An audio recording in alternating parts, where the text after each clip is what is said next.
Bienvenue dans les enquêtes de l'inspecteur Lafouine.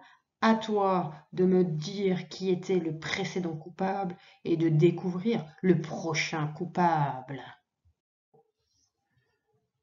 Bonjour chers élèves, avant de découvrir la nouvelle enquête, résolvons la précédente qui s'intitulait Monsieur Lefort a disparu.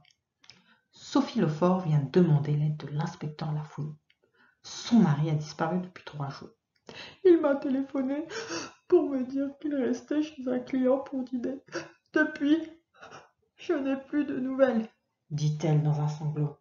Lafouine demande: a-t-il précisé l'endroit où il se trouvait? Il a parlé d'une maison moderne, avec un grand parc, répond Sophie.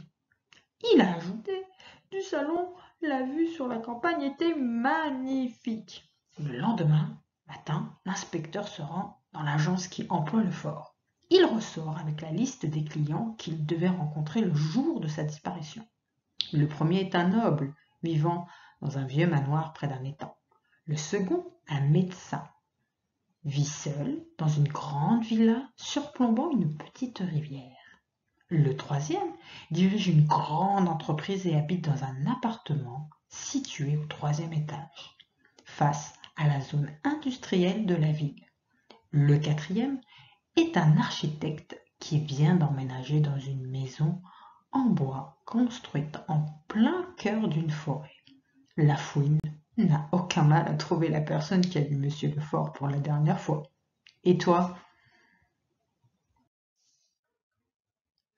Voici les indices que nous avons en notre possession.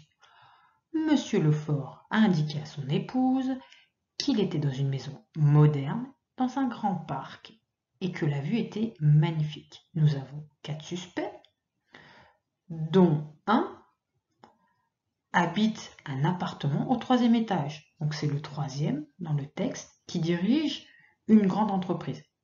On peut d'office l'exclure des suspects. Il nous en reste 3. On sait que c'est une architecture moderne, cette maison où il a disparu. Donc, est-ce que cela peut être le premier, qui est un noble vivant dans un vieux manoir près d'un étang? Je t'ai mis un manoir, c'est une habitation plutôt ancienne. On est loin de la modernité.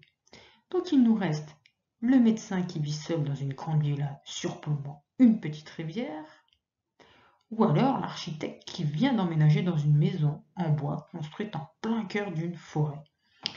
Rappelle-toi, on a dit que la vue à la campagne était magnifique. On ne parle pas d'étang. Et on parle d'une maison très moderne. Un architecte qui vient d'emménager dans une maison, forcément, il va utiliser l'architecture la plus récente, la plus moderne. Alors, tu as une idée de qui est notre coupable? Eh oui, c'est bien l'architecte qui vient d'aménager dans une maison en bois construite en plein cœur d'une forêt. Bravo!